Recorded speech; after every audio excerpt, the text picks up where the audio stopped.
Okay, hello there. Tonight we have a chance to talk to a couple of gals who are sparking quite the interesting sexual phenomenon out in the world and daring to help people feel and know themselves in a neat way. And I know that because last week I went to one of their sex magic rituals and it was pretty damn cool. And so here I am now trying to learn more and trying to help these ladies share what they're up to so that you can figure out if this is it for you. My name's Peter Melton. I live in Santa Cruz, California, as does Luna Black there. And joining us from Los Angeles is Tara Sindler. And here we are. Welcome, ladies. Nice to be talking to you. Thank you. Pleasure. So to help people understand what's going on? What do you got going with this sex magic stuff? And what does it even mean? You want to go ahead and start? Yeah, well, I can start with just a little bit of just how this whole thing came together, right? From my just personal intention. It was actually maybe about 2 years ago. I had learned about sex magic and was really excited about it, wanted to dive into it, studied like different books and different teachers, but not really, I didn't study with like one particular person. And so I just kind of gathered the information and sort of was a solo practitioner and did it on my own. But what I really desired was a collective space. I found someone online that was doing these kinds of gatherings, but in another country. So I went to actually study with her with the hopes that this would be something that would come to fruition. But through that path, it really didn't. So what I really wanted was to be able to do this here in the States, to be able to have my own space to practice in with other people, because I'm very familiar with the power of the collective. But I didn't want to do it alone. I'm gonna be really honest. I didn't want to do it alone. I wanted to find someone who was already doing it and so I could kind of hop right on in there. Right, because sex is a little better when you do it with somebody. It was definitely better with somebody, exactly. But I wanted to do it with someone, right? I wanted a partner, and I had no one to play with.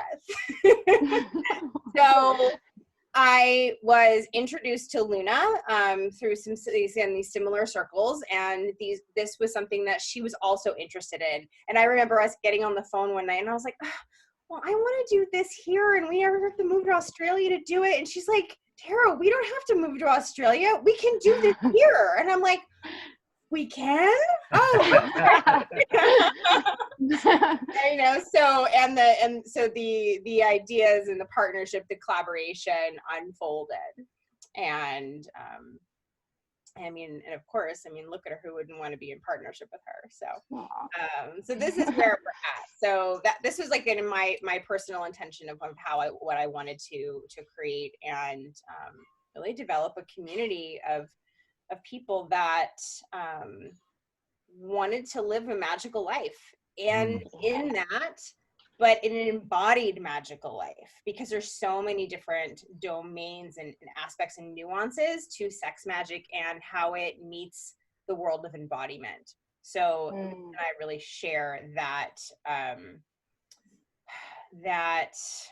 the way that we're organized in our thinking around this. Yeah. Awesome. I remember that conversation and being like, I really want to do these. Like, why can't we do, And I was like, I was already hosting some self-pleasure circles here locally, some self-pleasure sex magic circles, which are really beautiful. But I was like, I want to do this together. Like, you need to come up here. I need to come down there. It's like, or we could just do this online with anybody anywhere, And so this birthed out of that. And it's a really cool thing because there's people that are joining the rituals from like all over the world, which I just think is just such a cool thing to be like casting these circles that literally is like the entire world. There's something just so fucking magical about that. It's just Okay, it feels like we're teasing the audience here because I still don't have any idea what you're doing here. I mean, but it's a good build up and Yeah. some nice foreplay, if you will. So what is it? You do these rituals for ladies only and for co-ed, but what would a person expect to be finding for themselves or experiencing for themselves? Well, it's so the sex magic, it's a self-pleasure sex magic that we are participating in collectively. So and we're both really really advocate having your own magic and just kind of self-leading as far as like exactly how you want to ritualize it in your own space. And so the idea though is that we're coming together with like a collective intention to like really drop in to ourselves. And so for those that aren't familiar with self-pleasure, self-pleasure is really like, as you know, because a lot of people, they hear self-pleasure and they still think masturbation, which self-pleasure sometimes can look the same as masturbation, but there's much more of a spectrum there. Whereas like if I had to delineate it, masturbation would be more like compulsory, friction-based, goal-orientated.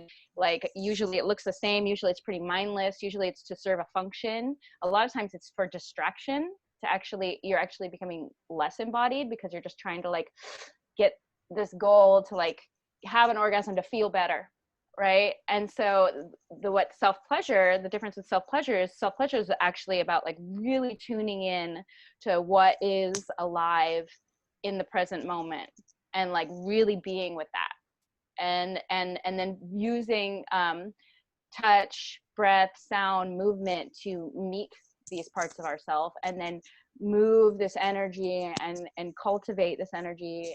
And I think when I think of sex magic, yes, there's like the aspect of I have an intention, I'm going to channel my energy into like creating results in the world. Like that's a very straightforward like way of sex magic. But I look at sex magic also as like the big picture sex magic, which is like embodied alchemy. Like you're able to like transform these stuck energies in your body through this presence, and through the cultivation of your eros, you're able to like clear these channels and access like more freedom and aliveness.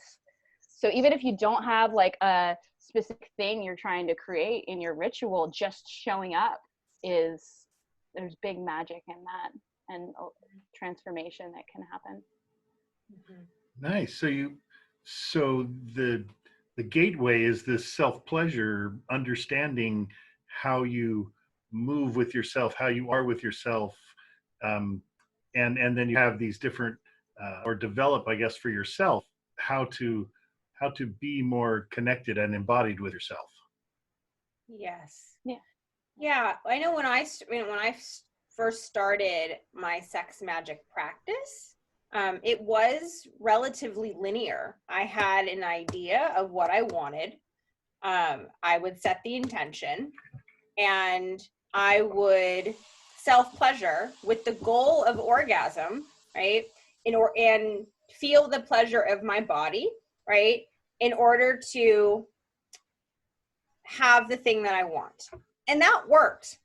But it was a very linear process. And that was like my baby development, right? Around like sex magic and not really being a fully formed, embodied experience. So over time, what I learned, right, through that, just that doorway in of that like linear process, very structured, because I can be very structured in the way I think, right?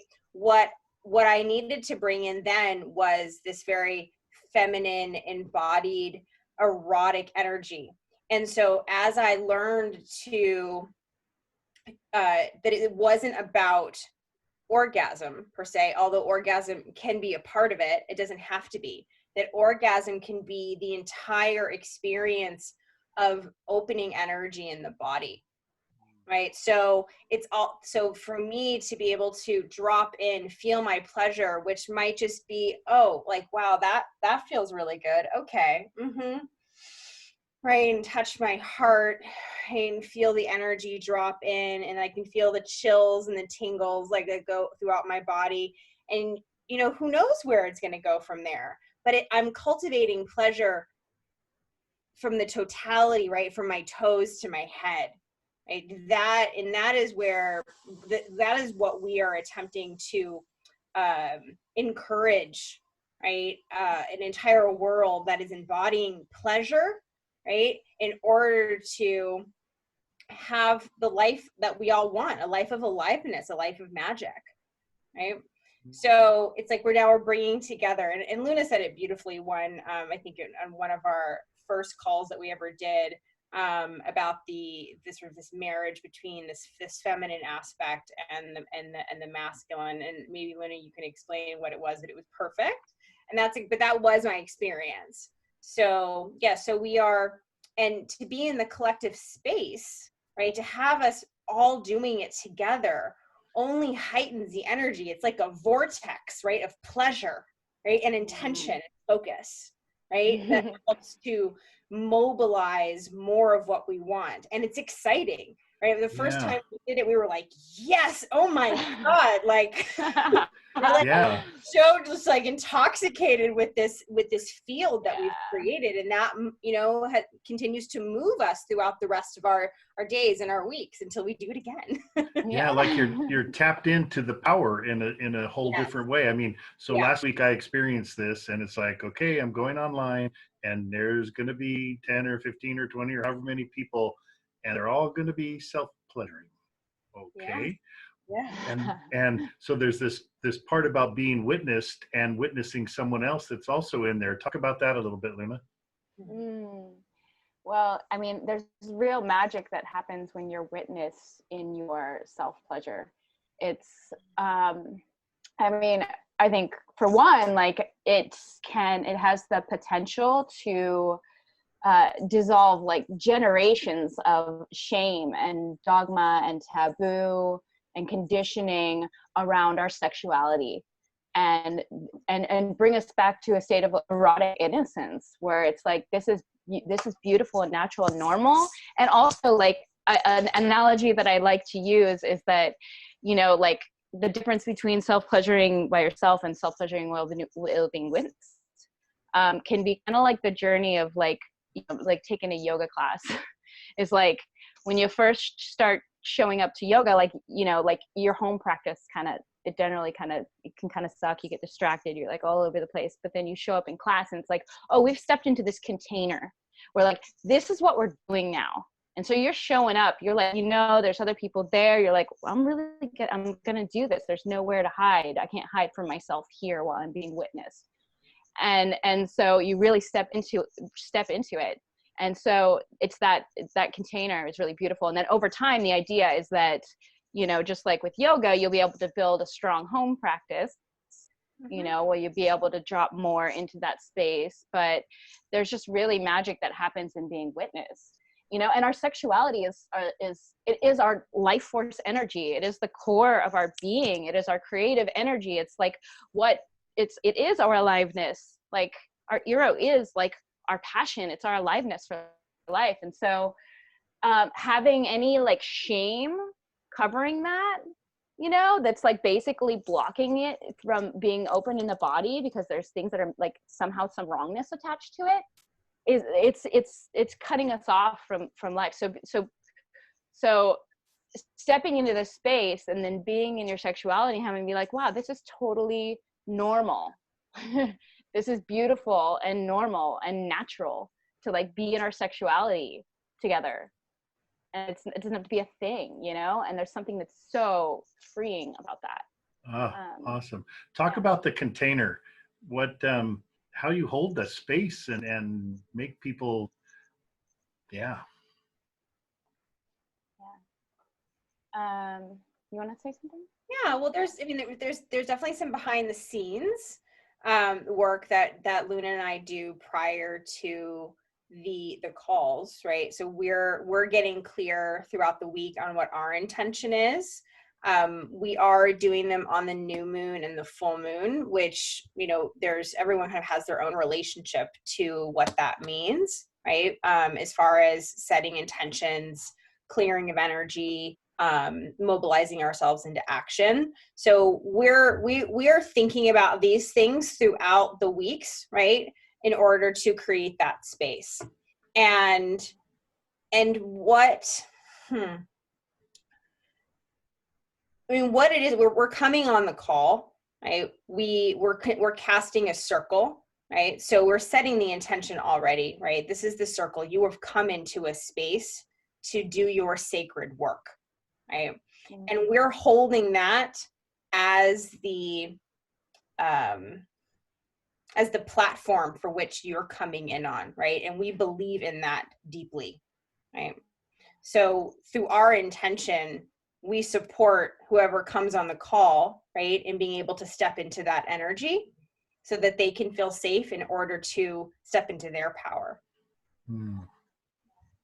Yeah, I think there's something beautiful too here where it's almost like this like servant leadership, you know, it's like non-hierarchical. It's like, yeah, we are facilitating this.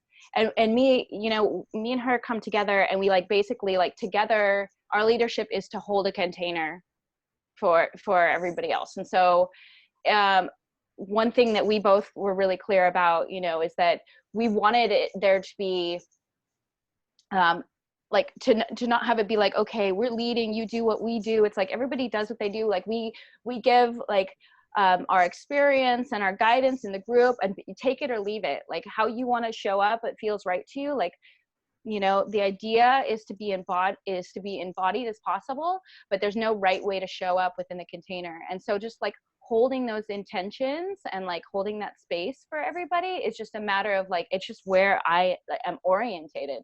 Like when I get on the call, where I'm orientated, and then also like holding that container through like just that my own clarity and just clarity around like the purity of what we're doing. Mm-hmm. And as I stand in that, like that's how I'm like holding the container for everybody else to be like held within that space, you know, like yeah, if that makes sense. Yeah, it does. So describe the session. Someone decides they want to give this a try and they click on a Zoom link or something, right? And then there they are. So take us from there. What does someone expect to see, and how will it go? Well, then I'm going to let you do that one because you wrote the whole intro. Okay.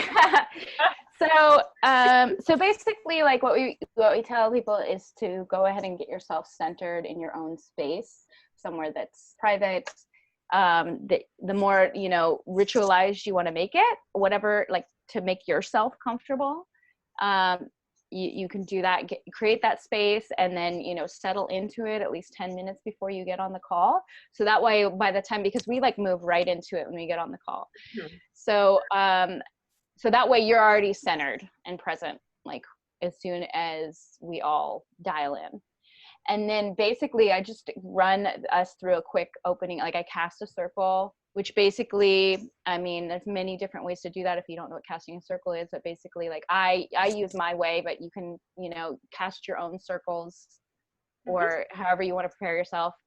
Cast a circle, and then it'll be leading, like, you know, a soft lead in, like a somatic lead in to help people drop into their body, and then just press play on. We have a curated playlist that we make every time.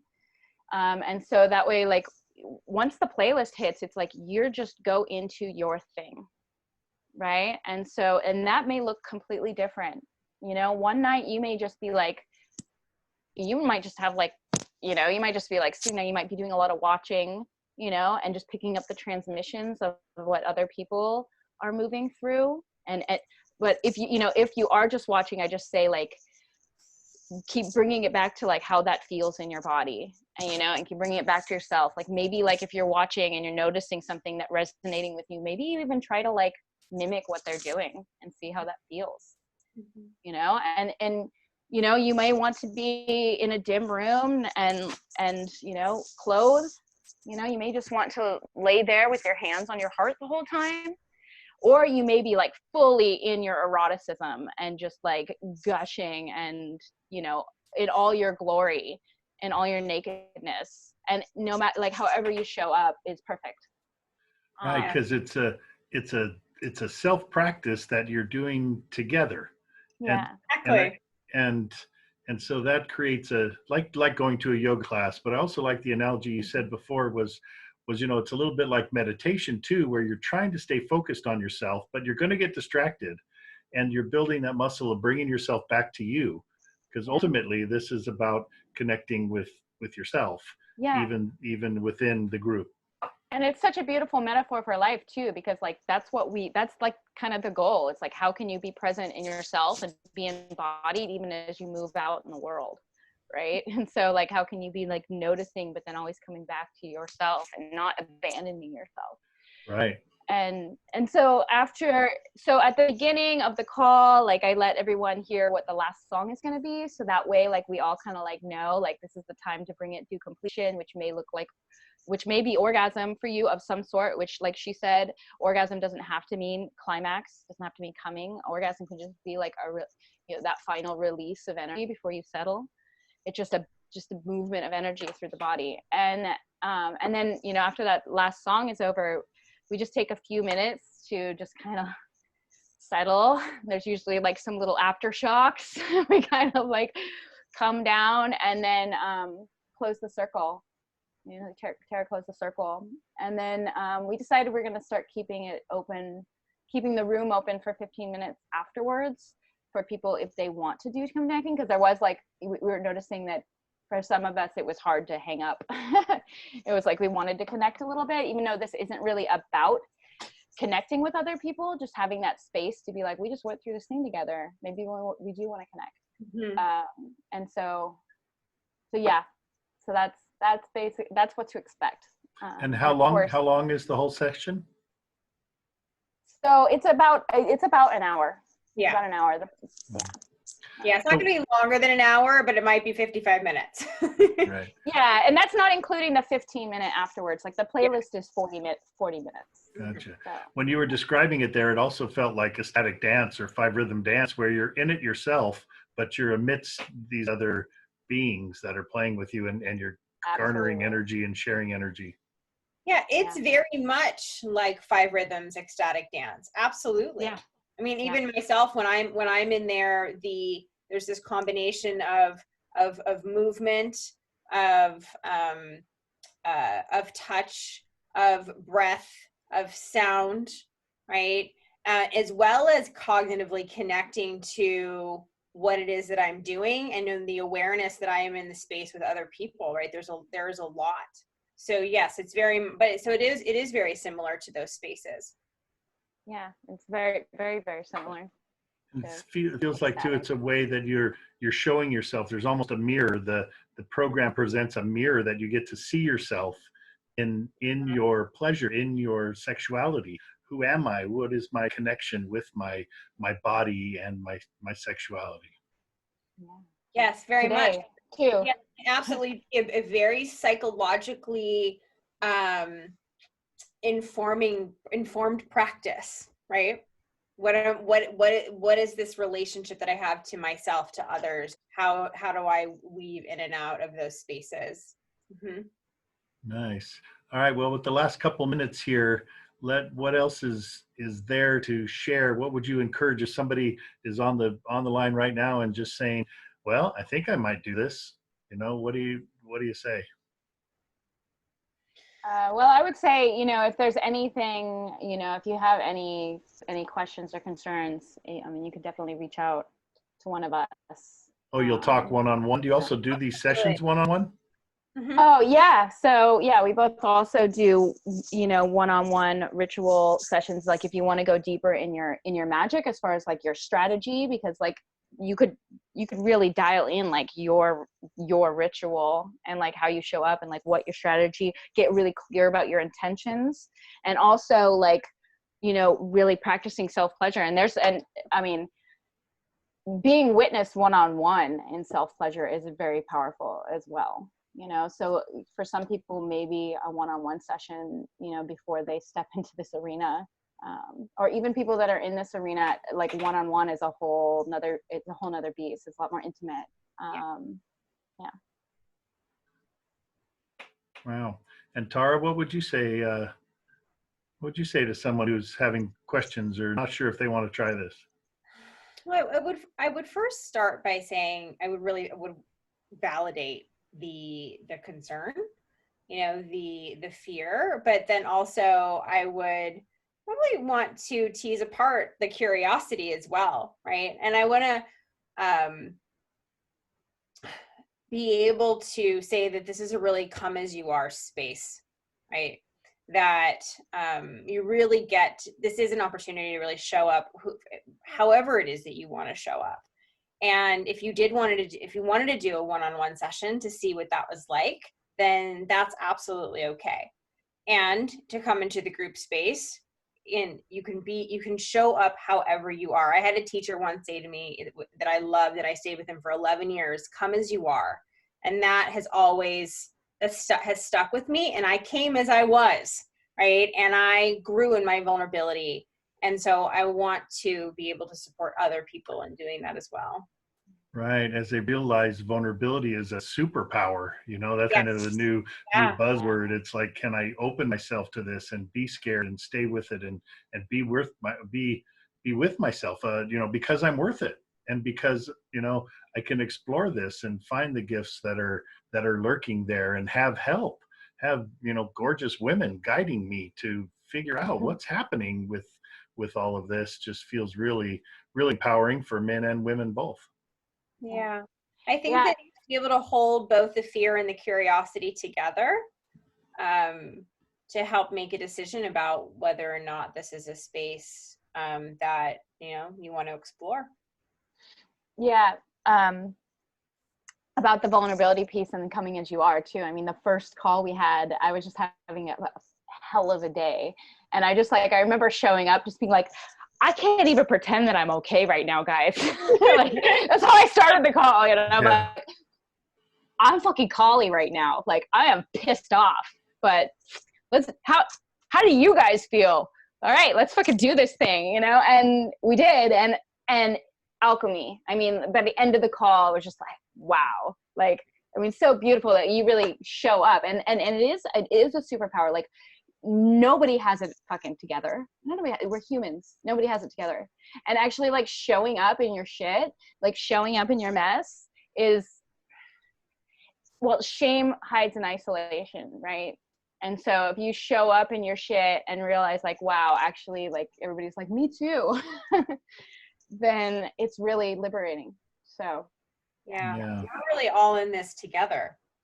And there's no judgment. It's not like someone's out there in any position to judge. They're all circling back to themselves and yeah.